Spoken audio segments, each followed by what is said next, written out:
Profound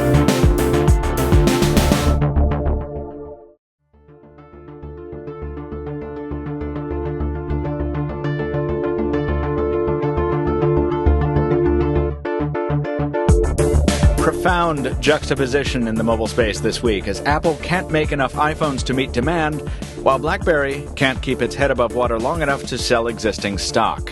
Microsoft announces its second round of Surface products, while its soon-to-be-acquired hardware maker Nokia prepares its own Windows tablet, probably. And the horrible, horrible marriage of HTC and Beats finally, mercifully dissolves. All that, plus iOS 7 making people vomit in the 90 minutes ahead on episode 063 of the Pocketnow Weekly, the once-a-week audio podcast from Pocketnow where we discuss smartphones, tablets, and the state of mobile technology in 2013. I'm your host, Michael Fisher, editorial director at Pocketnow, and today I'm joined by concert, car, and sometime phone enthusiast, senior editor Taylor Martin. Good morning to you. Howdy. And by the American half of Pocketnow's 24-hour news team, the man who'd still carry a StarTAC if he could, Stephen Schenck. Hey, man. Ahoy, hoy. How you doing? Not too bad. As I was telling Stephen just off the air right before the show started, he's had a hell of a news week this week, so we're looking forward to hearing a rehash of the week's events straight from the horse's mouth, or at least half of the horse's mouth. Anton Dinoge has a birthday coming up and is off. Is going to have a day off soon. So if the site doesn't fall apart, we'll still be here next week. Just to make an announcement before we start the show from our Twitter fans, yes, Pocketnow reader Jeff Kabuli, against all odds, we did start recording the show on time. And listeners, we regret to inform you that we will need to skip listener mail today because... Why, Taylor Martin? I forgot. You know why. It's the same answer as mine. You and I are in the same boat today. Because we're too busy. We're too busy for you people. Right, but that's the general answer, right? Right. We're each doing those things. We have a lot of comparisons in the pipeline. Yeah. There you go. Yeah. What are you comparing today? I am comparing iOS 7 with Windows Phone 8. Oh, you're doing another OS comparison. That's a sequel to the iOS versus Android comparison? Yeah, which went live on the site just a few hours ago. Excellent. So that's up. It's not in the rundown because you should watch the video if you want to see how those platforms compare. I think what are you going to be comparing, Michael? I'm going to be comparing this, my Note 2, one of my favorite devices of all time, with this monster beast that doesn't resemble it at all sitting next to me, the Note 3. So that's going to be interesting. It's amazing, guys, how a millimeter or two can change a device's feel in the hand, because this thing feels so much bigger than the Note 2. And, really? Yeah, and I don't know how I feel about that. I'm surprised. How? It's smaller. I know, but I think it's dimensionally, I think it's wider, like comparatively speaking. Is it smaller in every dimension? Yeah. It can't be. There's no way. Hold on. Because I remember saying that at IFA. I remember saying something like that at IFA, and I'm like, no, I must have been high and drunk because this thing is... No, Samsung's been avoiding metal because it's been working on these Lovecraftian fourth-dimensional plastics that defy all space and time. Yeah. Well, that's what I assume. Okay, it is narrower by over 1 millimeter. It's right? narrower, So it's narrower in the beam dimension, like, I mean, left to right as you're looking at the device? Yes. That it's cannot taller. Be freaking possible. The beam direction? It's possible. Yeah, like, I like talking about ships. Sometimes I call the phone's casing the hull, which is, it's 100 on the starboard edge. USB port down at the keel is flanked by a power standby button on the sun deck. Go ahead, Taylor. So it's 151.2 millimeters tall, and the Note 2 is 151.1. So it's 0.1 millimeters taller, and how much is it? But it's a millimeter narrower. It's 79.2 millimeters wide, and the Note 2 was 80.5, so it's 1.3 millimeters narrower. I have no idea what Samsung has done here to defy physics, or maybe I should just get out of the business and go start a farm or something, because this thing feels so awkward compared to the Note 2. And it's a millimeter thinner too, so it's not as thick. I know it's thinner. Yeah, it's I knew that. thinner. It's narrower. We sure you just haven't confused the Note 2 and Note 3. Yeah, it's lighter. I think maybe because it's less rounded.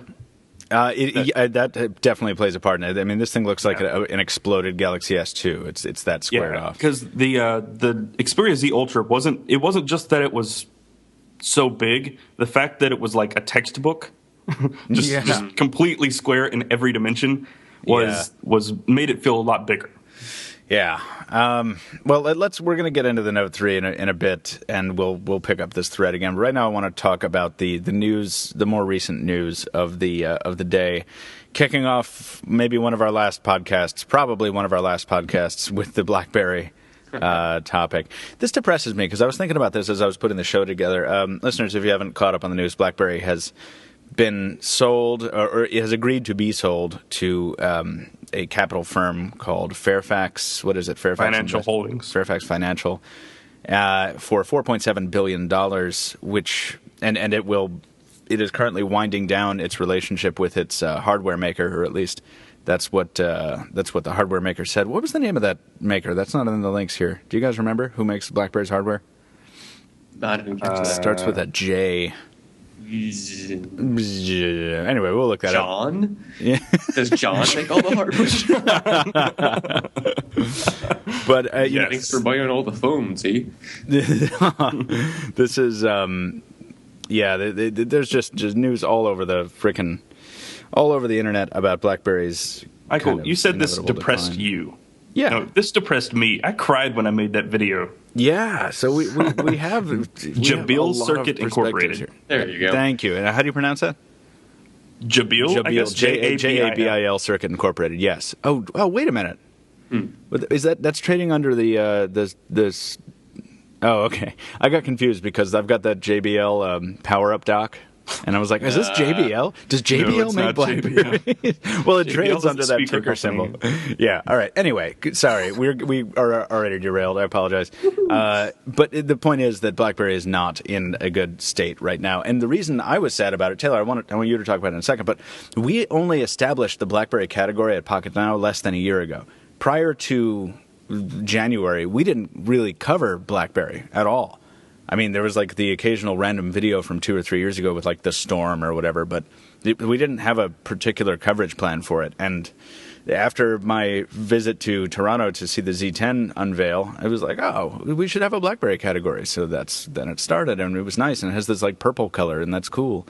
And unfortunately, it looks like there's not going to be much to report on because we don't cover enterprise stuff, which is all BlackBerry looks to be doing once this investment closes, right? Yep. Last week on the podcast, actually right before BlackBerry announced the big news, I said BlackBerry should pull out of the consumer market and focus on enterprise. And 4 hours after the podcast, that's what they announced. So, right. And isn't this exactly what? Remember that leaked plan from last year? People wanted to buy the company out then. Yep. They had this idea of going all out with the enterprise stuff, even if it means going Android, iOS. That like it's just an activist investor that was proposing that, or who was proposing that? Yeah. It was an investor. Okay. Yeah, he was basically saying. Yeah, he was basically saying BlackBerry should kind of pull an IBM, but but still make some hardware. The news, and you're right, Taylor. We did start with the bad news last week, but the new bad news is that the company has taken some really, really rough hits in the financials. It's written down almost $1 billion worth of unsold Z10 hardware, which, man, that is a very big overestimate. Like, are we now going to call that pulling a surface? Is that going to be the term? Yeah, it's basically that, right? And also, somebody on Twitter was saying, like, can somebody say Z10 fire sale? And I haven't heard the term fire sale bandied about in a little while, and it reminds me of the pre-3 and touchpad stuff. Or I tried to get those on eBay. I got a touchpad. It was originally almost, I think it was $650, and I got it for $120. Yeah, I know what you mean. I got mine for $650. Oh, nice. Nice. But then I went back to Best Buy 2 weeks later, and they were actually doing after sale refunds. But the point is, I think we are going to see. And meanwhile, T-Mobile USA is taking BlackBerry off. It's keeping them on the shelves in the retail stores, but it's no longer stocking them. I think, if I read that release properly. So I don't know what sense that makes, but okay, whatever. Well, they were saying that no one walks into the store and just buys them, because these are business people buying them. They get set up through some account with their. Okay. So they're all ordering. So they'll have them at the retail store for people to try out, but if they want to order them, I don't think they're going to even have them in the store. Period. No. David Barron said this weeks ago, maybe. It was old news, but he said that T-Mobile is stopping BlackBerry sales several weeks ago. Okay. So that's what he said on Twitter, at least. So, yeah. That's the Timo News guy. There's the $934 million of unsold Z10s, and there's a $9 share agreement. But what was their total revenue is also down significantly, and I was looking for that. Revenue fell 45%, according to Reuters, to $1.6 billion from a year earlier. And the other bad thing we saw has been these the 4,500 firings that were rumored last week, finally confirmed. I just think it's funny. Some of these BlackBerry enthusiast sites are trying to paint this as possibly good news because there's some headline that was going around for Apple back in like 1997, 98, where it's, Apple has to trim the fat to move forward. And they were just like BlackBerry firing thousands of people. And sure, Apple's turned itself around remarkably since then. But if they think that same thing's going to happen to BlackBerry, either they know something we don't know or just a little diluted. I don't know. Well, that's one of the hazards of being an enthusiast site, right? I love enthusiast sites. We are distinct from them in that we are not based around a platform or a family of platforms. But I used to hang around the WebOS Nation forums a lot, and I absolutely loved it over there. But the same thing would happen, like horrible news would get released, and people would be like, no, this is good. There's a precedent for this. Remember how Commodore turned itself around? It's like, no, I don't. But go ahead. The biggest news, or not really news, but I guess the biggest surprise looking back was how much BlackBerry has dropped. Because, we say that they've dropped, but you don't really get that effect. You don't get the full feeling because the company was just so massive before many of us really got into the industry. Mm-hmm. Because they were the top U.S. smartphone market share holder for several years. Yeah, and Palm and them were duking it out for a while, as I recall. They were enormous, and they were second worldwide by a wide margin over iOS, even in 2008. 2007, the company was valued at over $100 billion. Wow. $100 billion. And they're getting purchased, or there's a deal. Somebody throws in a bet for $4.7 billion. Wow. That is mind-numbing. And it's not that the company's only worth $4.7 billion now. If it didn't have patents, it would go for much less. Right. The patents alone are valued at almost $5 million. There's a... I want to mention there's an How the mighty have fallen. I mean, $5 billion, I'm sorry. That was... Yeah. I sometimes looking into the recent past to see who was right about things, because we should mention AllThingsD was totally right about this back in July 23rd when they reported basically asking the question, why is Fairfax Financial buying up so many stakes of BlackBerry, in BlackBerry rather?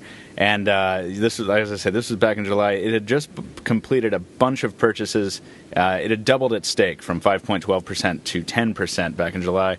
And I love the double talk that comes out of the company here. When AllThingsD is asking them, or whoever the interviewer was, is asking them about the purchase, they're saying, we've never seen a technology company with assets and talent of this caliber come down as cheap as the stock of this one has.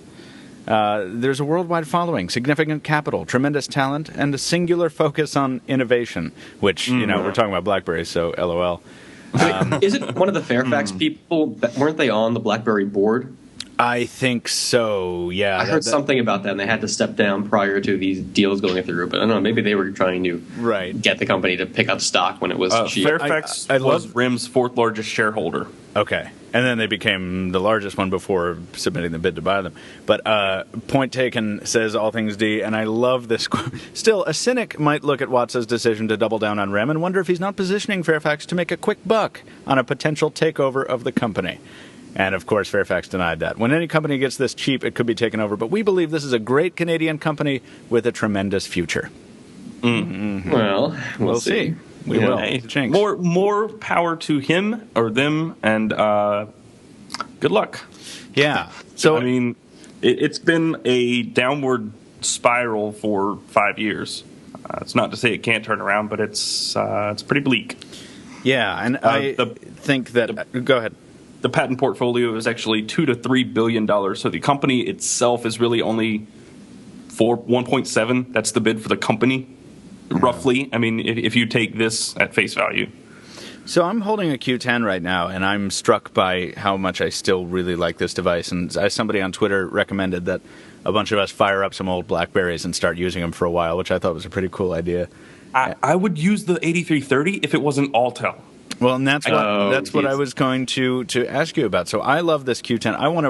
I'm going to propose a piece on the Q10 a little later because this BlackBerry news is not going to stop. Unfortunately, though it's morbid and it's really sad, obviously this BlackBerry news is going to keep pouring out until eventually it stops, and we're going to keep covering it. So I'm going to do a piece on the Q10. But yeah, Taylor Martin had a nice little throwback piece, his first, I believe. Isn't that right? It is. Yeah. Yeah, it took me forever. So long. Yeah, when Taylor first submitted his script to me, Stephen, it was like 17 pages long and had the life history of RIM. Hey, that wasn't a very emotional piece for me. I started in this industry with running a BlackBerry website. So that's right. I ran Phone Dog's BlackBerry site, which was BBerry Dog, and that was the managing editor for a little while. And then I started writing about everything because I realized that it was not. So this is like losing a child almost to you. Yeah. Is 2008. Is this close I to realized, the WebOS? Is this Taylor's WebOS moment? I guess. Well, back in 2008, I realized that BlackBerry was in a bad spot back then. So I jumped ship on the BlackBerry site and said, I'm done here, and started writing about everything. Mm-hmm. So I saw this. I didn't see, it's not to say I predicted the future, but I saw that it was a downward trend and jumped. So you did this 8330 throwback, though, and did it bring back some nice memories for you? Have you been... Oh, yeah. God.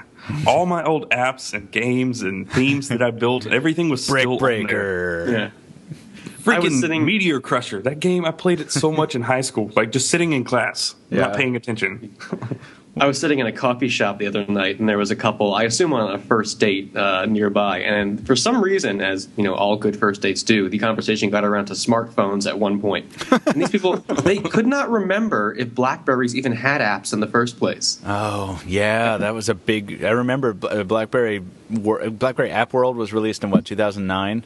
April 1st, 2009. It was a joke. And I remember like 3 months later, one of my friends who had a BlackBerry Curve 8330 actually was like, how do I get this app on here? And I don't know what it was, like some kind of instant messaging app. And I was like, oh, you just go to BlackBerry App World. And she was like, what? I look at her Curve and she doesn't even have BlackBerry App World installed. It wasn't installed on mine, and I couldn't get it because, one, it was on Altel, and two, it doesn't have Wi-Fi. So it was just kind of... Right. I couldn't do anything with it. Yeah. Well, anyway, listeners, you should check out that 8330 throwback. It's a cool video. I enjoyed going down on that trek down memory lane with you, Taylor. I hope that you found some, some closure, at least, in the process of making it. Yeah, and I enjoyed it. It brought back a bunch of fond memories of when BlackBerry was in a much better place. Yeah. Well, if you want to share your own nostalgic feelings about multicolored trackballs and, battery pulls, hop on over to that video there. But I think we should turn the corner and talk about the other side of the mobile industry, the one that is enjoying a lot of success right now, iOS. And has been enjoying quite a lot of success for a while. Our iPhone 5S review is coming very shortly. Brandon Miniman is working on that. I think that's going to go up today. But the iPhone 5C review is already up. And if you would like to let me know how much of an Apple fanboy I am for scoring it higher than the LG G2, please go right ahead and hop down to the comments of that review. You're such a fanboy. Thanks. I went to the Apple Store yesterday to get my case, my back cover. That's what a fanboy would do. I know, he'd go right to the Apple Store. And so typical. Right? I'm just such a jerk. And also, is there any reason you have Hun? Is there any reason you have Hun on the back of your phone? Hun? Because you're a big Baltimore fan. No, the case. Are you using a German slur at me? Hun. No, the case on the back of the iPhone 5C, the little round thing. There's a cutout that just shows Hun. And people were making fun of that. Oh, I didn't know that. They were saying whoever designed that. They were saying whoever designed that, Steve Jobs would have fired immediately. Yeah, it's funny because I can't complain about that. All I want to do all day is go on Twitter and just accost the people who insist on using that boring boring old argument that Steve Jobs would be rolling in his grave. Like, I bet there are 440,000 instances of that one phrase on the internet just from this month. Like, it's really, really annoying. And somebody else popped on and beat me to it. It was like, just want to remind everyone that during Steve Jobs' tenure at Apple, we got the piece of software that is iTunes. And iTunes is a total train wreck of software. So. Yes, it is. It's so awful. God, I hate iTunes. So like I love how it's just at this point. Yes, yeah, it is. It's massive. Well, that's just the image. That's not the actual install. That's just the image. But no, like I'm just sitting here typing and doing my thing, and then iTunes pops up. No, I did not open you, iTunes. Go away. So I close it out. And then I'm typing, and it pops up again and asks me for my password. No, stop, go away. Like I hate it so much. Well, iTunes is like your mother living in the apartment below you. Yeah, with a broom handle on it. Boom, boom, boom, boom. Turn that down. Yes, that is iTunes. Yeah. Okay. So Sorry, I've interrupted you enough. I don't hate iTunes nearly as much as I like the iPhone 5C. That sentence doesn't make any sense, but the point is I like the iPhone 5C a bit more than I thought. And you know what's funny? I've been having this conversation about the 5C's place in the market and stuff like that. And, you know, really, ultimately, is it an iPhone 5 in a plastic case? Yeah, with very few exceptions. But even so, that fact does not detract from the additional fact that it is an outstanding smartphone that has aged way better than almost any Android device, mid-range Android device. I can't imagine taking a Droid Incredible 4G LTE from last year and putting it in a different case and experiencing the kind of responsiveness that I do on the iPhone 5C. I mean, having the gall to sell it as a brand new phone and not completely look like an idiot in doing that. Oh yeah, well, no, yeah, I know, and I called him out for that in the review too. I was like, listen, this doesn't. I even put it as a con. I was like, this doesn't justify a new model number. But that being said, it's a really, really solid experience that phone delivers, especially with the new software, which I just adore.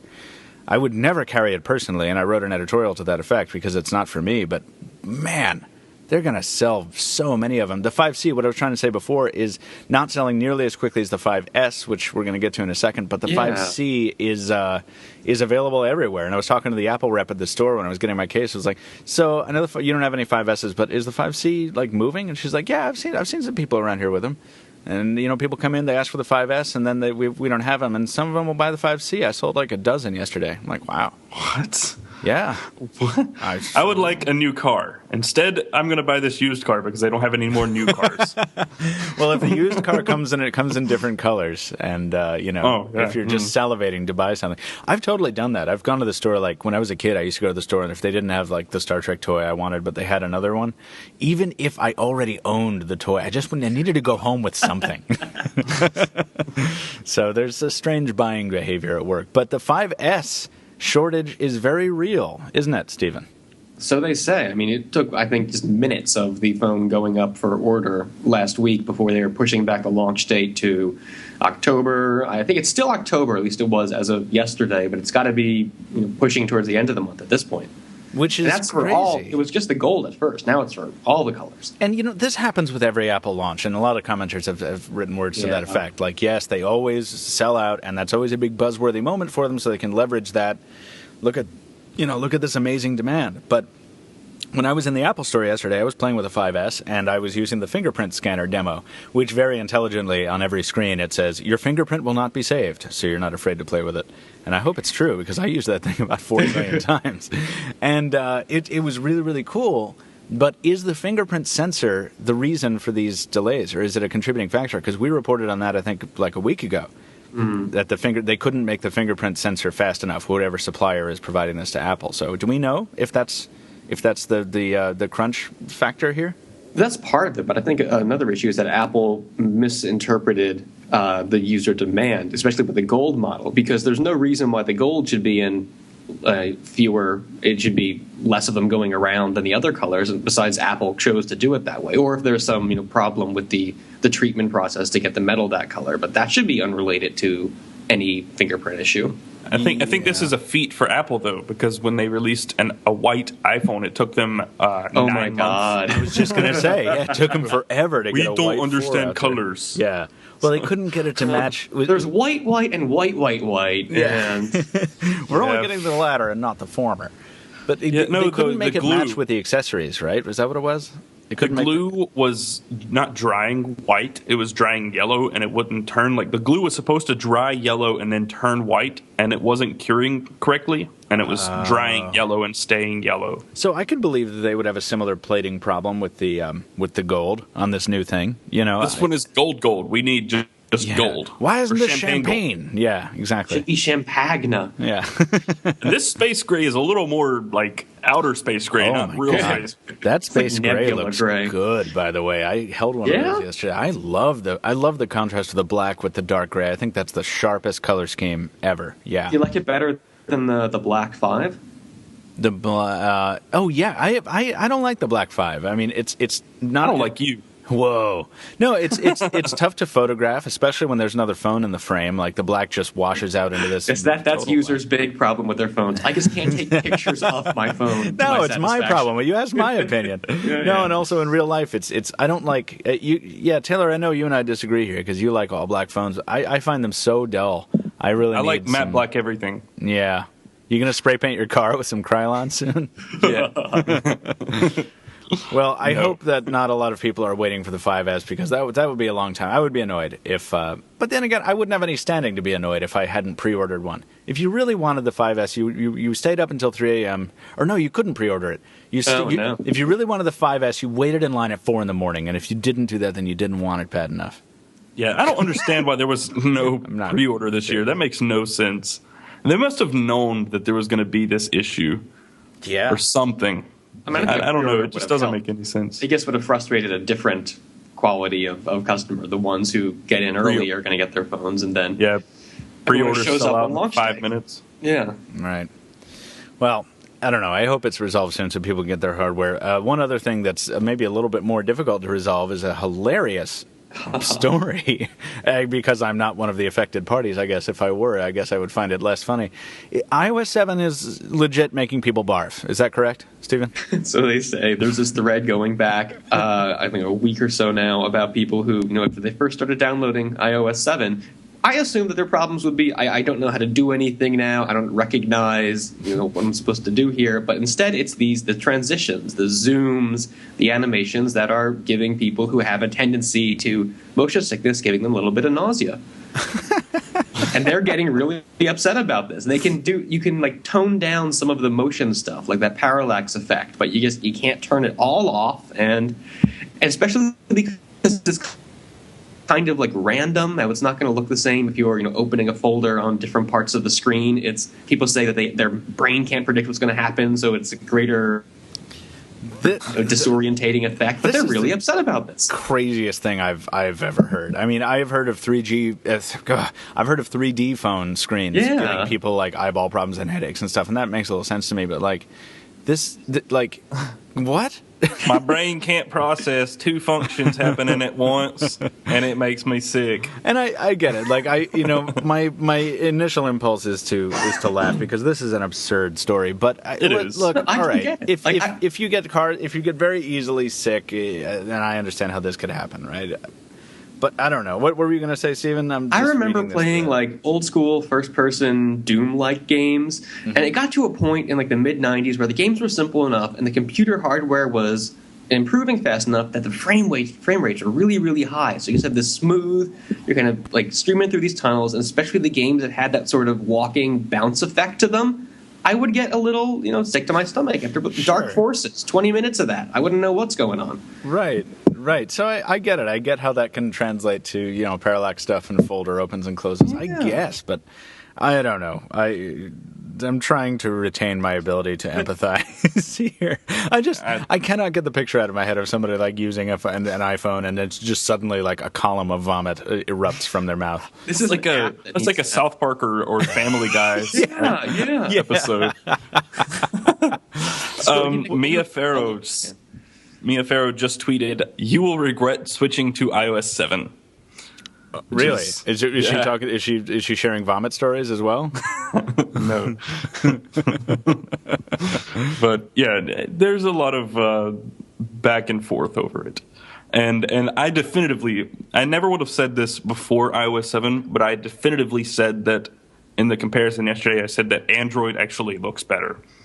And it's because it's more neutral. It's not overbearing. This can be overbearing. The colors and the animations and everything can be overbearing. So now the question: should Apple let people downgrade to 6? That seems to be what they want to happen, and Apple so far has been towing the line. We're not making exceptions for y'all, but it seems to be something that would remedy this. Well, what doesn't make sense to me is why they can't just make it like a theme. Hey, revert using this. Yeah. No. Because that's what would happen if Facebook cowed to the legions of people demanding that they go back to the old version of Facebook generation after generation. Can you imagine having to support like the equivalent of Facebook 2.0 in 2013? I mean, that would be crazy. Well, it would be iOS 7. People have to get used to it. People have to accept the change, unless they're vomiting, and in which case they should probably switch to Android. But like everyone else needs to just suck it up and understand that this is the new iOS. And if you don't like it, then go to another platform, right? Well, I can totally see Nokia doing ads like Windows Phone, you're not going to barf. Let's make a commercial. Let's all get together and shoot this commercial this weekend. That sounds like fun. So, I don't know. Let's just accept that technology marches forward and you should stay with it, or there are alternatives if you don't want to. But I don't see a lot of people jumping ship from iOS because of this. I even ask my normal friends, and I'm like, do you like it? And they're like, yeah, I like it. It's cooler. It feels like I have a new phone. Yeah, I agree. There's been kind of a great divide between all my friends and family. Some of them like it, some of them don't. But the thing is, like, I said this on the last podcast, and somebody told me I was wrong. But oh, no way. Go figure. Somebody tweeted me, and they were like, "You're wrong." But what I said was, people don't like change until they get used to the change, and then they like it. That's generally what happens. People don't like change because of change. Mm-hmm. And then they get used to something, it changes, they are like, they have this big freak out moment, and then they get over it. Yeah. So yeah, that's probably what will happen here, but I think, honestly, why not just support the old icons and the old interface? I mean, not old interface, it's the same interface. It just looks different. So if you don't like the colors. Because every iPhone that people see on the street I know there aren't many people in the world who've never seen an iPhone before, but anybody who's newly exposed to an iPhone, it like takes the iPhone and is like, oh, is this the iPhone? Then they look at it and it's like, oh, wow. And they associate whatever that old style is with the iPhone, and that's no longer the iPhone. So that's why it's important to have cohesive visuals. I really don't think they should support old designs. Did I see what? The video of the baby reacting to iOS 7? No, I don't watch baby videos ever. You have to watch that. I just dropped it in the chat. I don't. I'm not going to do it. It's hilarious. It's like 30 seconds. You must do this or you're fired. That's not happening. We're the problem is I don't think I have enough bandwidth to support a video at the same time as I'm running a podcast. But I'm going to look at this. This video is called Baby and iOS 6 versus iOS 7. And there's a 13-second advertisement in front of it, which is fun. I always like to see the Snickers commercial again with Kenny G. That's a good time. If you can't pull a 240p video and stream at the same time, you're getting all fragmented. Yeah, no, it's happening. All right, so here's a baby. There's a card table. This is scintillating for our listeners, I'm sure. They've all skipped the iOS section anyway because everybody on Pocketnow for some reason hates Apple. Baby unlocks the iPhone and is tapping away at it, which is cool because the baby looks like it's at an executive meeting. It looks like it's really running things. And and then there's iOS 7. And the reaction so the phone has been swapped out for one running iOS 7. The reaction is priceless. Baby looks at the camera. Baby takes a couple beats, is chewing on its cud, And babies have 4 stomachs, right? yeah. Then it throws its hands up in the air like, hey, what did you do? The toddler legit did throw its hands up in the air like, I don't know what to do with this. I don't know why you gave me this crap. Get this away from me. It wasn't that interesting. It wasn't that interesting. That was not worth it. Taylor Martin, you are fired. I'm let down. Okay. Yeah, I also am let down. I just love the reaction. She's like, get this away from me. I don't want this. It should really be called like iPhone that's on versus iPhone that's not. I expected her to cry or something. Yeah, me too. Yeah. Insufficient payoff. Taylor Martin is demoted to second lieutenant. That's what we call pulling a Lost. There's a... Oh, you shut Nice. up. I like that finale. What finale? I'm the only one. I'm the only one. Guys, I don't know about you, but I'm a little tired of talking about Apple. You think it's time to talk about the green robot? Sure. Sweet. Well, what do I know? I'm second lieutenant now, so I don't You really are. have to say. Shut up, ensign.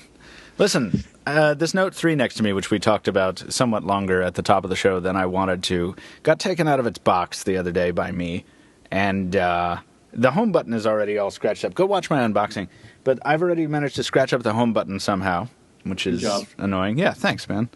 And I do not know what to make of this. I don't understand it yet. This is a confusing device to me. And probably because it's so loaded with features, and this isn't such a bad thing this time because I actually do want to try them a lot. Whereas with the S4, I was kind of like, wow, there's a bunch of features I don't care about on here. But there's some new note-taking stuff. There's some new software that's bundled in that takes advantage of the S Pen. The S Pen itself can be inserted into the silo in either direction. It's like a...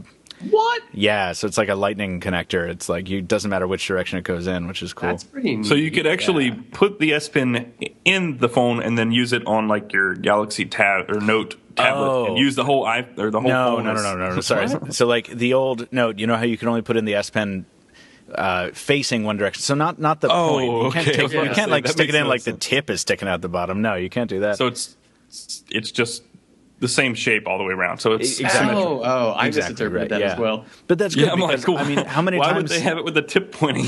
No, that would be really horrible. No, because with the Note 8 and the Note 2, many times I would try and put the stylus in one way and it didn't want to go in that way. I'm like, frig, all right, I got to turn it You know around. those toddler games where you have to put a shape through a hole? in the circle. Yeah. Yeah, Michael, that's all I'm going to leave you with. Yeah, you know what? Shut up. You know what happened to you, too. Tiny hammers are for. And guys, do you know what started happening when I started using the Note 3 yesterday heavily as my primary device pursuant to this forthcoming review? Do you know what occurred? I don't. It turned into a troll? I don't know. No, it in fact it begun to lag. Say it ain't so. I'm really getting annoyed at this. TouchWiz. Yeah. The TouchWiz is getting to the point where it is so bloated that it's slowing down a device with 3 gigs of RAM, running at an absurd clock speed. Now, I was going to do some investigative reporting of my own, and by that I mean I was going to Google something, but I realized I should have enlisted Taylor Martin for this because he is a Google master. But I believe I have the SMN900 version here, which is not the one that sports the Snapdragon 800. And this always seems to happen to us. Like we get the international version in first, and then the US version follows weeks later. And man, whether it's Tegra or Exynos or that other one that I'm forgetting, like they're all outclassed for me by the Snapdragon devices, and this appears to be no exception so far because I've managed to bog down this unit several times. And in fact, it even froze on me and required a hard restart yesterday over dinner. Oof. Yeah. So it's an Exynos 5 Octa processor that's powering my unit here. It's the same one that's in. I think it's the same one that's in the S4. It's the 5420. Yeah, the new one. Is that what it? Yeah, is that what it is? Exynos 5420 Note 3. Yeah. Yeah, but you know Samsung knows these phones lag. Like, they can't possibly know that they don't. Right, but because the frickin' user base doesn't or professes not to. because mine never lags. They're Yes, passionate. Yeah. Yes, it does. But Samsung, they're sitting there and they're talking about this phone. They're like, they're like in a boardroom or something. They're like, yeah, we're experiencing a little lag. And then some IT guy like sticks his hand up in the air. He's like, you have too much software. It's too much bloat. And then Sam's like, we need these features. like that's how I feel this goes down. Like, we absolutely need Smart Rotate and Smart Scroll and all these things. Like, nobody needs that. Nobody. Make them apps that you can download. Like, why not? That's not a terrible idea. Actually, I never thought of positioning it like what phone was I using where the apps were. There was like a host of downloadable apps. I think it was the Lumia line a while back. Like it didn't always come pre-installed with Nokia stuff or something like that. I don't know. The Nokia Zone, the Nokia exclusive apps and the Samsung Zone and stuff like in the Windows Phone 8 model. You can just go in there and it's like, oh, here's a lot of features that didn't come preloaded. I can download them if I want. Yeah. The Moto X is like that. The Moto X is like that because, what was it, Skip? That's not pre-installed. You have to download it. Oh, right. Well, Skip requires a piece of hardware. Well, no, I know that, but I'm just saying it's integrated in the software, but all the bulk of the code is left out. So they implement it, and then when it's like a plugin that you download from the Play Store. Yeah, I think Samsung, they know that people aren't going to be downloading all these weird little features that you're going to use once. And, we've said before, this is stuff, it's designed for the showroom in a lot of ways. And having it all on the phone there, ready to show off, probably makes it easier for Samsung to push these. Yeah. Well, yeah, but in the same respect, does. Samsung's sitting here thinking, hey, people are never using these, but hey, let's show them that they need to use them. Well, obviously, if you're not using them and nobody's actually going to use them ever, then it's a waste of time and space. It's marketing, and the demo floor units can have them installed. Well, as long as you move the product, it doesn't matter if it's actually on there or not. Well, but that's exactly the point I'm about to make. They're moving so much product right now, so that's the paradox. We all seem to agree that there are some shortcomings here as far as the experience goes, but the things are being shoved down the audience's throats so aggressively that they're moving millions. And the Note is one of the biggest success stories. Which tells them this is working. Keep doing this. Right. And you fall into this, if it's not broke, don't fix it, mentality, which I really don't think that that's the right way to think. I hate, more than I can put into words, I hate that quote. Yeah. If it's not broke, don't fix it. Right. Because if that were true, implies that there's no need to develop, there's no need to move forward. There's no need for innovation. Innovate, ever. Yeah. So anyway, it's the stupidest thing I've ever heard in my life. This has turned into a venting session. I have a feeling that idiom is broke, and Taylor is in need of fixing it. Oh, see, there is intelligent humor on this program, but not when I'm around. That's right. But anyway, the Note 3 is going to go into the comparison shop today. It's going to be compared with the Note 2. I'm looking forward to getting to know it better. I really liked the Note 2. It was one of my favorite devices. I was formerly looking forward to replacing it with the Note 3. Now I don't know. I'm going to get to know it a little better, and we'll see how it goes. Give it a shot, Michael. Don't resist change. I know.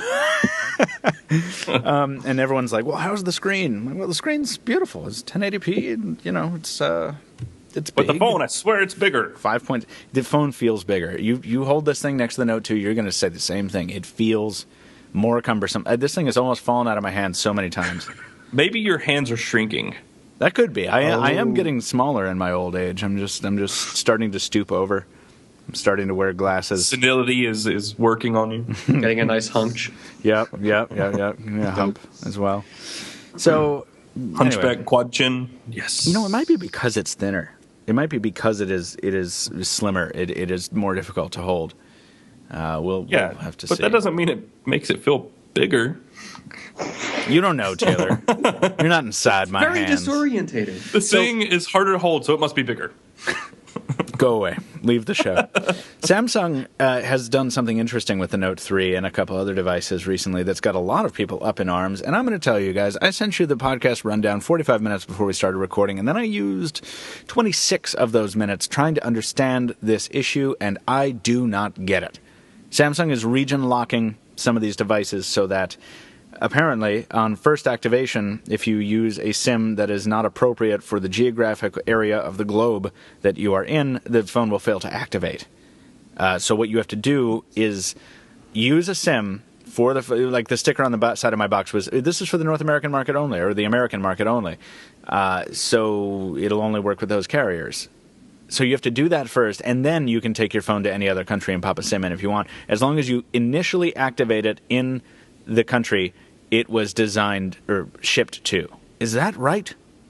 That's what I've been getting that impression from more recent comments. The first statement Samsung made, it was in German. The translation was incredibly wonky, and it seems to suggest exactly the opposite. But I think what's actually happening is more the way you're framing it, where you have to activate it in one of these native countries first before it can be unlocked for use elsewhere.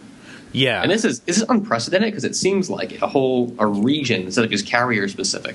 You know, and I've already said that I don't fully understand the issue, but the way I've read it seems to indicate to me that the massive blowback on this, that the thing that was causing everybody such outrage yesterday, was that it seemed that these devices would never work with other SIMs. Like, you activate them with one SIM and then you can't swap SIMs. Like, at least those are like the tweets I was reading. Mm-hmm. And then people are like, the G in GSM stands for global, idiots. And I'm like, this can't be what's happening. So even if it is the way you're saying, I still think it's as big a deal. It's Samsung putting its nose in this business that the customers simply don't think it has a right to be doing. The scale of it's different, but it's still, meddling. So is that it? I mean, and why are they doing it? I mean, the easiest answer would be that Samsung doesn't want phones exported to countries that they don't want them to be sold in. Why? Because the experience is not tailored for that specific market? Because they don't want devices in markets yet where they don't have an advertising presence? I don't understand Samsung's stake in this.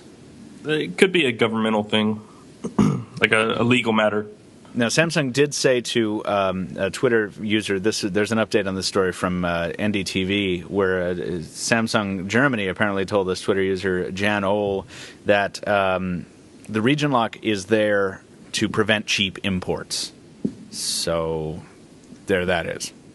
So this is like preventing gray market sales. And it's about setting prices in certain areas. They don't want you buying it where the phone's sold for less and bringing it in, I guess? I don't know. Yeah, I guess so. I mean, this is that area where this is why, and a lot of comparisons have been made to DVD region locking and stuff like that, right? Video games, which I have never understood that either. So this is completely alien territory to me. But I can understand why people would be frustrated about this. What's the analogy? Is when it's like when carriers start meddling with software and stuff. It's kind of that thing. It's like, you don't belong. This is not your role. Yeah. Stop sticking your nose in it, as you say. So, I think this is getting cleared up, though. So, it brings back memories of when I was selling the iPhone. When I was working in retail, and we were selling, I believe it was the iPhone 4 or 4S. I don't remember, but people came in, and it was launch day, and a guy tried to buy 3 of them. He was not a native American, or native. He wasn't to America. a native American. They come in all the time. He wasn't native to America, and he clearly barely spoke English. And we asked him why he wanted them, and he would never answer us. And we can't sell them if we know that somebody is going to export them. That was the rule. Oh, right. I forgot about that. So Taylor, you're right. It may well be. I had forgotten about that issue, where it's the manufacturers have a vested interest in preventing this import fraud or whatever, but this is nothing new, right? No, this is this regional lock is. But it's not like suddenly the issue is not. I think it's just another solution for that. Yeah. So we will follow this story. I'm sure that it's going to resolve itself once we no longer have to translate press announcements, because I think a lot of this was coming from Samsung Germany, and a lot of the info was getting lost due to bad translations. And it's like, okay, someone who knows, if you know something about this, let us know. Drop us a line in the comments. I want to talk about this marriage dissolving between HTC and Beats. Who is shedding some tears over this? No one. Not I. Yay! HTC. Can we throw a party? Yeah. Beats is buying back its stake Beats is buying back HTC's stake in Beats, which started as a 50% stake in the company in July, and then July 2012 it diminished to 25% when Beats bought back half of it. Now they're just buying back the whole thing. So I know it was the weirdest partnership to begin with. Well, it was. It made a degree of sense to me. I understand that culturally the two companies are not similar, but think about it. You have a smartphone maker that wants to differentiate based on a couple factors that other people aren't focusing on. It makes sense to ally yourself with a well-known brand in that field, and that was Beats. And it was having the Beats audio brand on smartphones. I've kind of always been okay with it because, like I say, it's a differentiator. It's like, oh, that's the phone with Beats. That's cool. Can I listen to it? At least it gets a conversation started. I mean, it made sense to me. It sounds like everything else. When they had the headphones, that made sense. But when they started branding Beats as this, the equalizer, that I think was pushing it too far for me.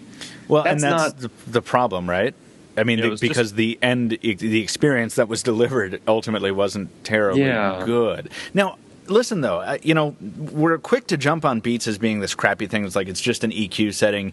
It just amps up the beat, the bass, and the volume, and that's basically what Beats does. Yeah, it's an audio profile. That's right. Really all it is. Same time, I haven't been able to replicate it using other enhancements. And do you want to? Yeah, and that's the thing. Yes, in one very specific circumstance, I absolutely do want to, and that is riding on the loud subway. And when I turn Beats on an HTC phone, I can hear everything much better when there's a lot of ambient noise in the background. So it is useful in that. Why are you listening to headphones. Audio? Yeah, just get headphones. Like I'm using headphones. What, you guys think I'm like blasting my speakerphone on the train? What do you think? No, but like ones that fit real snug all around the ear. The big old ones. Oh, yeah, you want some Audio Technica. Like you're flying an airplane. You know? That's an awesome idea because I want to carry around one other thing when I'm carrying around 4 phones. I think you do. Yes. Get some ATH M50s and you'll thank me later. Okay, yeah, thanks. No, I would much prefer to just have small earbuds and have louder noise. But anyway, I don't think anyone has ever been really satisfied with the actual end result. But I thought that HTC was going to get a lot out of it, and I guess that didn't happen. But I don't think, guys, tell me if I'm wrong, I could never see what Beats was getting out of this. What kind of exposure was Beats anticipating? Like, money? That's the only thing, really, I guess. I can sort of see it like it giving them more credibility because people have always thought of it like we were just talking. It just amps up the bass and the volume. But they're getting involved with a technology company. Maybe Beats is smarter. Maybe it's more advanced than we gave it credit for. Okay. All right. And yeah, then what? I have a Beats phone. It didn't come with Beats headphones. Maybe I'll buy some Beats Exactly. headphones. I was just going to say, is this going to drive the sales of like Beats hardware, like headphones hardware? Is that where they were coming out with this? Maybe. And then Beats is like, oh, your phones aren't selling? Peace. Yeah, and meanwhile, Beats is doing better than it was. Like HTC continues to suffer despite doing a lot of things right, in my opinion, as far as hardware goes. But Beats is like something like 59% bigger than it was a year ago or something. That number is completely bogus, but I can't source it right now. So Beats is doing better than HTC. I think we can all agree. Beats is doing better. Beats doing better. But that's sad. So we don't know right now. The story is not clear. They say they're going to maintain a relationship of some kind. That sounds like damage control PR talk to me. I don't think that's going to happen. And do you guys think the brand is going to disappear from HTC devices, the Beats Audio brand? I wouldn't be surprised. I mean, they've been scaling back the relationship for a while now. Yeah. I mean, I will be very happy not to have the stupid Beats logo in my notification area anymore. But I don't know. I always get weird when a very visible differentiator goes away. And as much as we make fun of it, having Beats audio on the back of a smartphone, I still think was a pretty cool call out. It was at least a point of discussion. It's like, oh, wow, what's that mean? Actually, yeah, I have seen conversations sparked up just because of Beats on a phone. Have you really? Yeah. Yeah. It was at a Note launch event, actually, back in the day. Yeah. Oh, and HP was doing a partnership with Beats, too. Actually, does the touchpad have the Beats audio branding on it? Yes. I got it right here. Not branding, but it has Beats audio. But it has Beats audio. Yeah. So maybe they're going to be all up in HP's grill from here on out. That would be very funny because HP is like, isn't HP talking about releasing Windows phones? I hope not. Yeah, we'll see. Before we move on to Windows Phone, by the way, we want to talk one last time about the Samsung Galaxy Gear. And by one last time, I mean hopefully one last time before we actually get one of our own, which was supposed to happen, I think, today, but they were delayed in their shipping to the vendor we were talking about getting it from. So don't know what the story is with the Gear. Really looking forward to reviewing it. But Samsung, I love this headline. Samsung Galaxy Gear lacks something special, says company official. Like, wow. What? My foot there. I think I'll just shoot right in the middle there. Foot looks like it could fit in my mouth pretty well. So the Galaxy Gear was being discussed. There's a report on the Galaxy Gear from Samsung quoting, who is this? This is Samsung's executive vice president for the company's mobile business marketing, Lee Young-hee, who's quoting a Samsung official. We're not sure if it was a different one or the executive VP above. This is kind of a weird translation, that believes, we've acknowledged that our Gear lacks something special. With more investment for user interface and user experience, Samsung devices will be better in terms of customer satisfaction. I have no idea. It's ugly. There's that. It is not pretty. The wart on it. Big old laser wart. Yeah. The wart is located in the most scuffed up place Seriously? on my Pebble. This is damage waiting to happen. Yeah, I wonder if that's a sapphire lens on there. I don't care if it is. It better be like I hope not, 'cause it see-through would shatter. adamantium or something. Yeah. It would be, yeah. I am beating up my Pebble something fierce, too, man. Ever since I got my Pebble, I've been walking into door frames like yeah. like I never bumped into anything or scraped my arm on anything before, but I started wearing a watch, and it's like every door jam. Everything. But you know what? It's funny, though. Like, you're like, if you're like me, you're just scuffing it. Like, it's a matter of millimeters of clearance, which leads me to believe that actually I've just spent my whole life taking corners really tight with like very little clearance, and the watch is actually interfering with that now. I actually take corners so tight that I actually have to make a sound when I go. I'm like, yeah. Well, yeah. Mine is beat all to crap. Like the face of my Pebble is.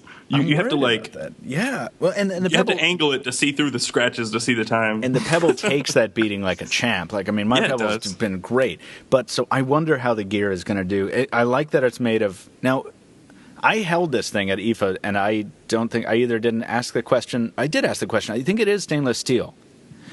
If you go back and look at my hands on, you can confirm that. But I think it's stainless steel, so I think it's real metal. So I'm not too worried about the casing. I am worried about breaking the screen. Yeah, but stainless steel takes dings and shows them pretty well. That's going to get all marred up right quick. Yeah, no, I don't mean. I think cosmetically it will not do well, but I just mean like in terms of breaking the watch. It'll hold together. Yeah.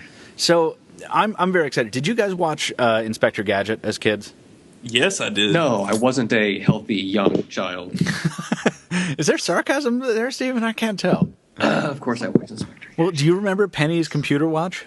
Yeah. Yeah. That's I said this on Twitter yesterday. Hold on. Wasn't it a book? So she had a computer book and she had a computer watch. Oh, okay. And the computer watch, by the way, so I told developers on Twitter yesterday, I was like, listen to me. I have a crisp $100 bill for the first developer to build an app that resembles Penny's smartwatch. And it has to do a couple things. And somebody suggested that it should have Penny's watch's laser built in as well. But and should come with a dog collar with a radio. Yeah, with extendable radio. Well, I said that there had to be some footage of Brain in there to qualify, and some authentic sound effects. So maybe we'll get that. I'm really jazzed about the Gear. I don't think it's going to be reviewed terribly well. I think it's an overwrought and undercooked product. But you got to try it out. But I'm so excited to try it. Yeah, it's like the epitome of going too far in the wearable tech geek space, and it's from Samsung. I have to admit, if this was from another manufacturer, I wouldn't be giving it the time of day. Pardon the pun. Ba-dum-bum. But and it's not because I'm a Samsung fanboy. It's because Samsung is massive, and they're not only building this, but they're pairing it with their most visible smartphone release of the season in the Note 3. And they're saying, use this with your Note 3. I think that's pretty cool. How they bungled it, not having the software for the S4, ready to go right out the door. That's a good point. That just doesn't make sense. You got to wait until December for that, right? Yeah. Also, why is AT&T selling Pebbles? Can anybody answer that? About that? Yeah, because AT&T, I was just in an AT&T store yesterday, second largest U.S. carrier for our non-American listeners, and AT&T is freaking large and in charge with regard to offering stuff. They're renovating their stores into much more welcoming places. I think they want to position themselves to be like the Best Buy of the carrier retail model. Like, they have everything. And I just mean in inventory, not in, God, I hope not in customer service. But, it's like they have so much stuff, and that's why I love it. I'll go to the mall, and I'll spin by the Sprint kiosk just because, memories, but they don't have anything compelling.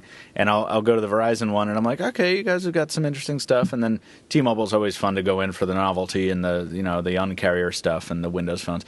But then I just go into AT&T, I'm like, wow, you guys have legit everything. Yeah.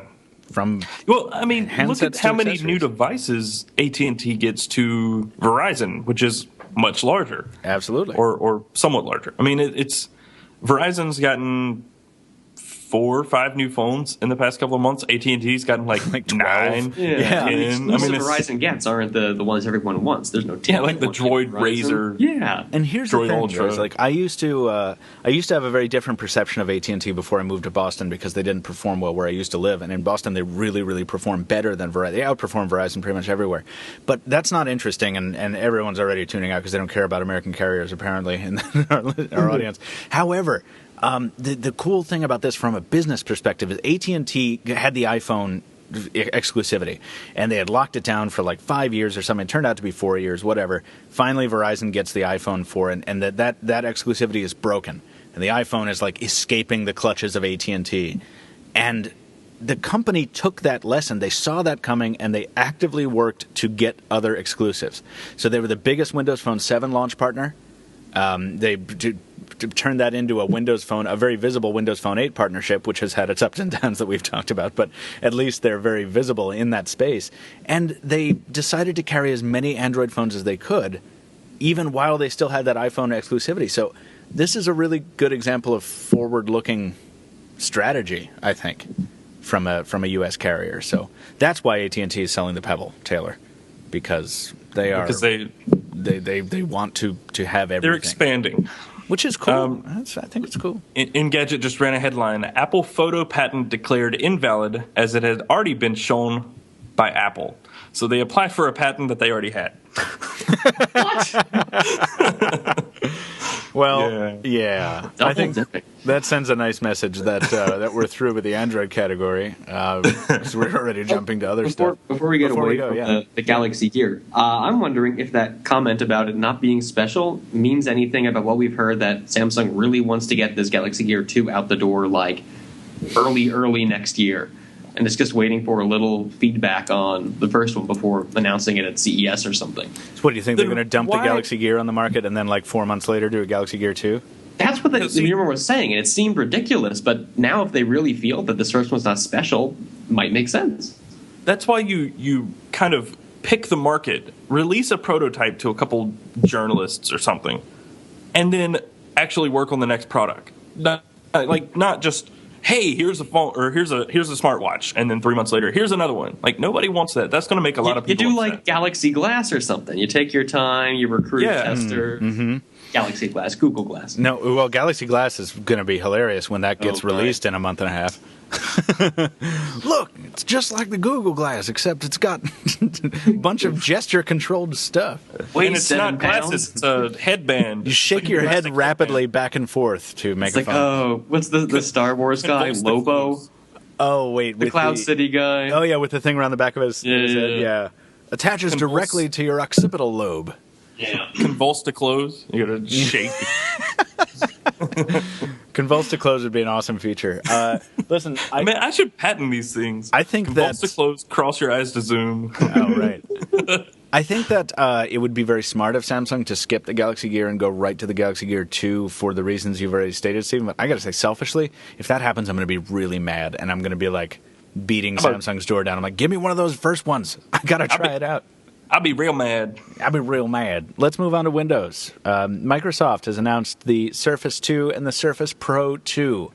I want to mention, we touched on this briefly on the last show, and then most of that was edited out, but we were, in fact, invited to this event, but that invite came through too late.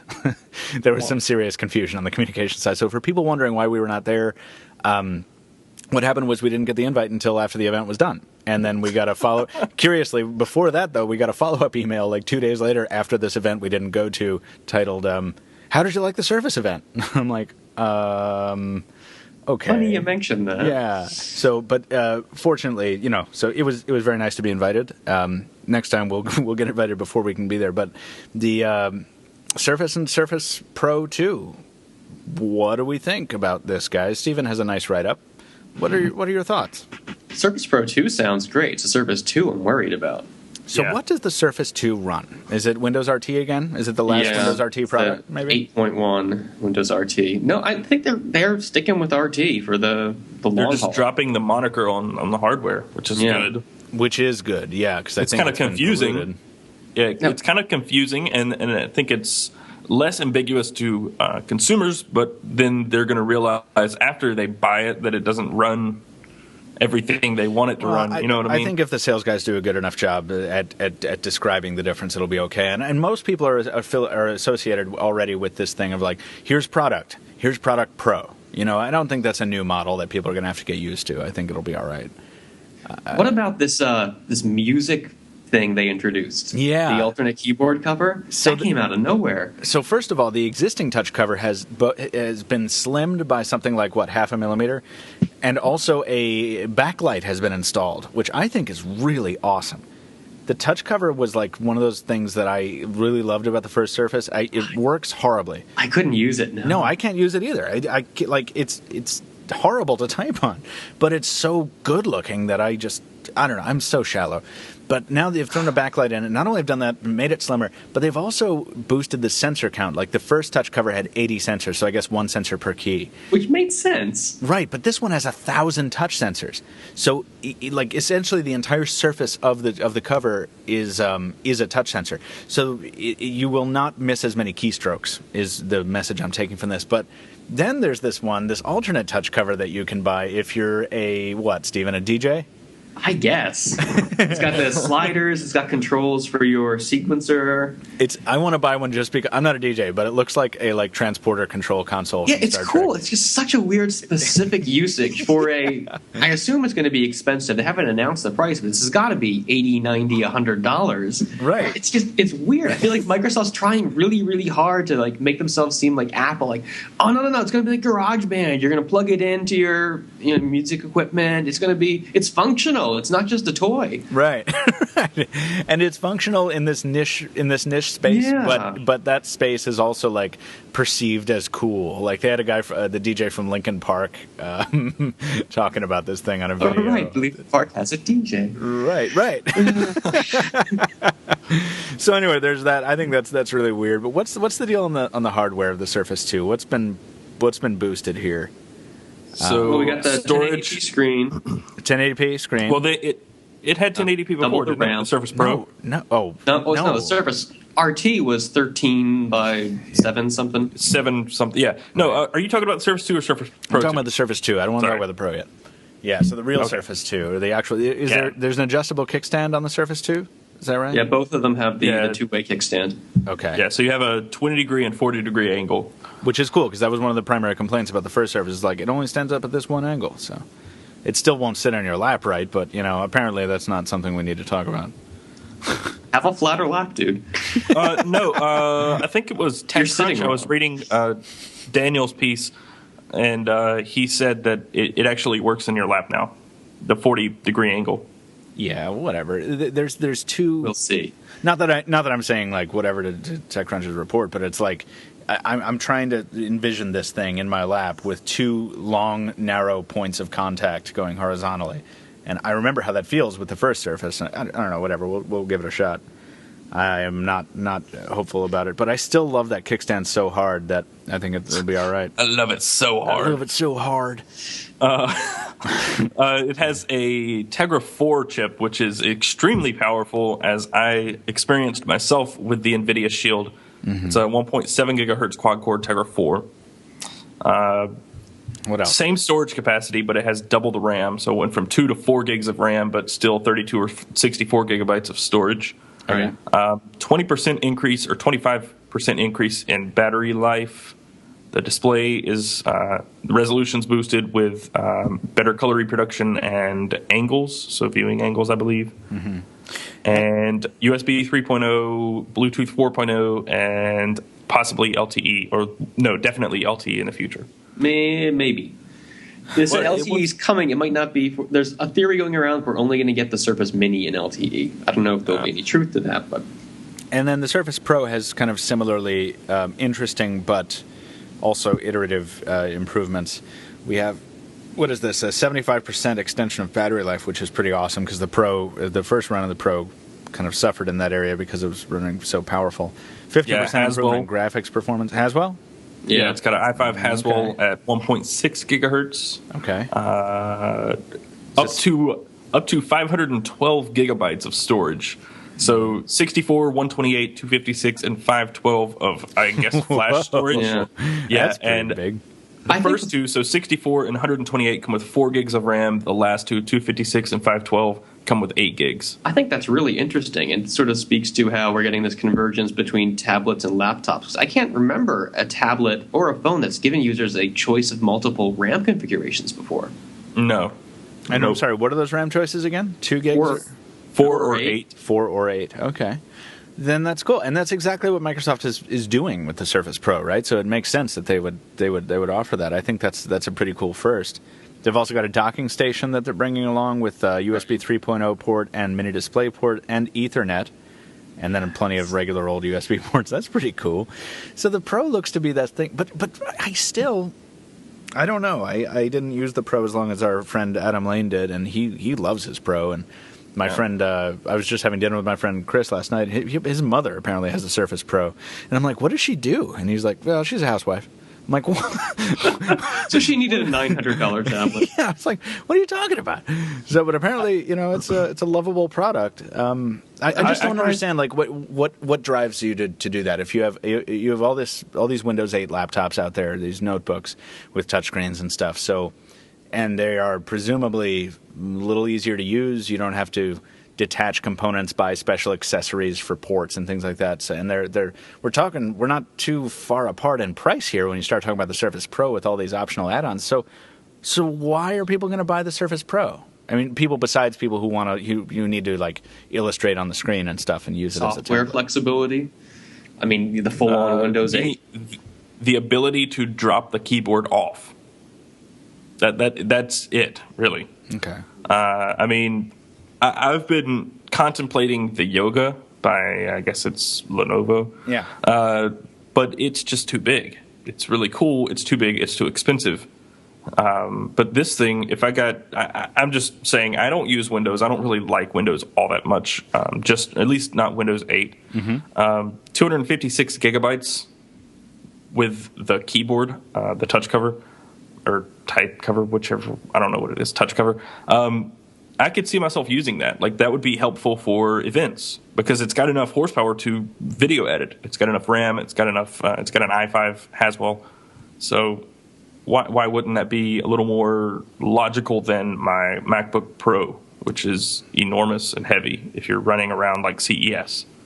Okay, so you're talking about a weight savings, yeah, but you can't. Yeah. Well, we won't know until we can actually put one in our lap. But I still don't think you can type in your lap with them. Anyway, I don't want to harp on that point. I want to know from listeners who this device, who actually wants one of these devices, a Surface 2 or a Surface Pro 2, and I want to know the use case that you're planning on using it in.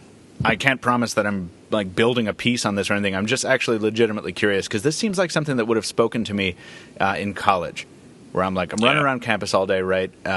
Say in this imaginary world, I don't own a MacBook Air already, which is the ultra portable, which I prefer and which I use. Say I miss my Air.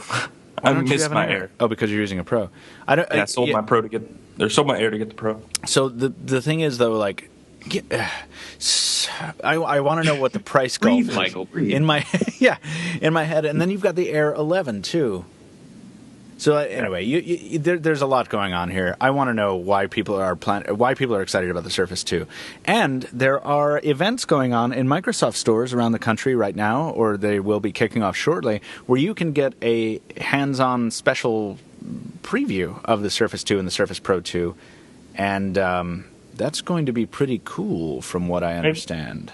Maybe I'll go to the Microsoft store. When are these starting, apparently, or allegedly? That is a good question, and I'm looking it up right now. Adam Lane gave me the heads up on this because of... what did he say? Because I was looking Surface 2 rumor roundup, Surface 2 launch event. Taylor, you're supposed to talk while I do this and cover up my gaps. I have something to say. This reminds me about the Google Glass events that Google announced yesterday. Taylor, are you anywhere near Durham? Are you going to attend that? The Glass there's demo? one in Durham? There is. Heck yeah, I'm about 2 hours away. Where is this? When is this? October 5th. They're running all day long from 10 a.m. till Saturday? 6 p.m. Heck yeah, I'm going. There you go. Get to try on Glass, talk to the Google engineers. That's pretty cool. I'm still burned that I haven't used Google Glass yet. I'm really annoyed. So maybe we should do something with this. I'll be there on Saturday. Yeah, first stop Durham, North Carolina. Yeah, yeah, yeah. And I'll stop by the luxury car lot on the way. Ew. So these events at Microsoft have started already. Monday, September 30th is the first one on the Microsoft Store Facebook account, facebook.com/Microsoft Store. And this will be kicking off in Seattle, Washington at the Microsoft Store University Village. Get a sneak peek at Surface 2, Surface Pro 2, and the team behind it with Panos Panay is going to be there. Panos Panay. Get it, and then this goes to San Francisco, Los Angeles, Houston, Miami, Chicago, New York, Boston, which will be on October 16th, and that's where it looks like it ends. So check it out. If you guys want to see the Surface 2, Surface Pro 2, listeners, before they get unveiled, go to a Microsoft store on one of these events if you live near it. Once again, facebook.com/Microsoft Store if you're jazzed about it. Was there anything near me? I wasn't listening. Get off my podcast. Go away. Hey, I'm RSVPing for this Glass thing. All right. You have to RSVP. Well, RSVP then. I am. Listen, I am. Some of the last devices bearing the Nokia brand might see their unveiling very soon. We're getting rumors from a couple sources, I think, Stephen, right?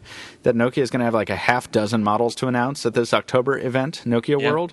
That's what they're saying, and at least 2 of them should be Lumias. So, yeah, there'll probably be a bunch of ashes there, but also some good stuff. Yeah, that's the thing. A headline like this, I'm like, oh, sweet. And then I'm like, oh, wait, they make all that low-end crap, too. Yeah. So, but apparently it's wonderful low-end stuff. Anyway, I take back the crap comment, but we're excited about Lumias here. So the obvious thing, as Stephen points out, is the Lumia 1520 phablet. And maybe 2 ashes or something, and then there were rumors of a lighter weight or a cheaper Lumia 920. Oh, that's the 929? The Verizon the Verizon one, right? Yeah. And then, so assume 2 Lumias, 2 or 3 ashes, and there is still room in there for a tablet, which I feel like these Nokia tablet rumors keep getting more steam rather than less. What is your opinion on that, Stephen, having been plugged into the feed a bit? Yeah, for a while it felt like we were building up to an actual launch, but I don't know. It feels like it's sort of lost track or derailed. I'm just not sure when the announcement might be. It seems I'm hesitant to believe that it could be lumped in with everything else here, because it feels like it should be a bigger deal than just here are 5 other things. Oh, and also our first tablet. Right. But then again, I don't know where else they would announce this. So exactly, because there's only a limited amount of time before this transaction, this purchase finally gets authorized, and Nokia, this division within Nokia becomes Microsoft. So maybe this is just going to be the last hurrah and the big blowout. There were those rumors also that Microsoft was trying to convince Nokia to forget about the tablet. They didn't want the competition for the Surface 2. Right, which would be interesting. I think it would be very, very interesting if this tablet were to be released, and just to do a comparison. Surface 2 versus Nokia Windows RT slab. How awful would it be? An expensive comparison. Yeah, it would. That'd be so awful if Nokia just trounced Microsoft in every possible way. Yeah, well, it would be fine because then then they would get bought and integrated. Yeah, it's embarrassing. I wonder what the losses, the brain drain is going to be like at this acquisition. And this is just, I have nothing to back this up. I have not recently spoken to any Nokia employees and asked about the feelings within the Nokia's culture with regard to Microsoft culture, but they're supposed to be acquiring 38,000 employees in this division, and I don't know how many of them are going to want to stick around. But we've already heard about all those people forming up for an Android project. Those ex-Nokia workers. What? Didn't something go around about this, or am I just speculating here? I remember something about it. I don't know if it was exactly that. I mean, I know that wasn't it Yoda phone? Was that one? What about you? They're I know Russian. Yola. Yes, Yola. And then Yola Sailfish, but they're doing their own thing with the Sailfish OS. Yeah, aren't they ex-Nokia? One of the startups is ex-Nokia. Yeah. Oh, well, no, Yola is, there's a lot of ex-Nokia people within Yola. Yeah. No, hold on. So maybe it'll be something like that. Nokia. What? Nokia. You've got to be kidding me. Yeah. They're so going to get sued. Nokia. This came out like the first week of September. There was talk about these ex-employees getting together and doing something Android-y. Founder says Nokia branding will not be on its phones. Yeah. Nokia's founder and interim CEO told We just really want to get sued is the idea with the naming here. Wow. Nokia. Oh, God. Get out of here. That's funny. That is funny. Somebody's got a sense of humor. Yeah, that's funny. Okay, well, that's cool. Headline from ZDNet. Nokia is dead. Nokia rises from its ashes. Those witty fins. Oh, that's great. Well, we'll have to look into that. Once we have something solid on that's maybe hasn't been reported yet, we'll discuss it maybe next week if there's room. But I think we should close it up for today, boys, so that we can do some comparison videos and, do some reporting on the news. What do you think, Stephen? I suppose it has to happen sooner or later. Good. Well, thank you for joining us again on the show, Stephen. It's wonderful to have you back. And I want to let you know that your Twitter account has a fresh new mention on it from someone who, when I announced that the show was about to be recorded, someone was just like, "Yay! I love it when @StephenSchenck is on the podcast." Oh, it's always great that people care. Yeah. And I got a tweet from someone saying, "Seriously, a Shrek reference?"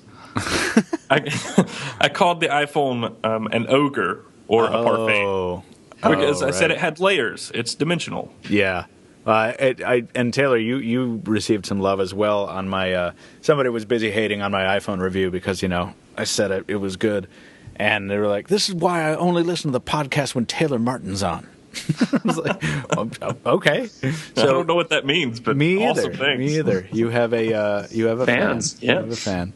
So Yay, I think that's my first ever. And if you want to get in on the Twitter love, Stephen is @Stephen Schenck, StephenSchenck. Taylor is @CasperTech, CasperTek. And as always, you can find me at Captain 2 Phones. It's Captain, the number 2 Phones. You can also follow Pocketnow officially at Pocketnow on Twitter, as Pocketnow on Instagram, Facebook, and Google+, and you can share opinions with other listeners online at forums.pocketnow.com. If you enjoy the podcast, please leave us a review on iTunes or Xbox Music, and if you have a topic, suggestion, question for the show, or you just want to say hello, you can email us at podcast@pocketnow.com, and we will get to your listener mail soon. In the meantime, thanks for listening, and we'll see you next week.